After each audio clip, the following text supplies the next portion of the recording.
মধ্যপ্রাচ্যের উত্তেজনার মধ্যে কাতারের রাস লাফান শিল্প শহরে এলএনজি উৎপাদন স্থাপনায় হামলার ঘটনা ঘটেছে। বিশ্বের অন্যতম বড় গ্যাস রপ্তানি কেন্দ্র এটি।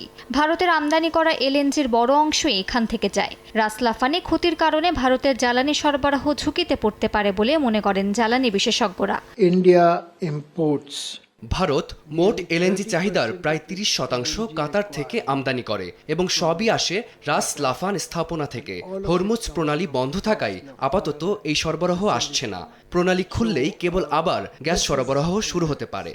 fairly ভারতের এলএনজি শুধু জ্বালানি হিসেবেই নয়, সার উৎপাদন, ওষুধ শিল্প এবং বিভিন্ন রাসায়নিক শিল্পেও গুরুত্বপূর্ণ কাঁচামাল হিসেবে ব্যবহৃত হয়। বিশেষজ্ঞরা বলছেন, আংশিকভাবে বিকল্প জ্বালানি ব্যবহার করে পরিস্থিতি সামাল দেয়া যেতে পারে। তবে বৈশ্বিক বাজারে গ্যাসের দাম দ্রুত বাড়তে শুরু করায় সরবরাহ সংকট এবং ভূরাজনৈতিক অস্থিরতার কারণে পরিস্থিতি আরও জটিল হতে পারে বলেও মত এই বিশ্লেষকের।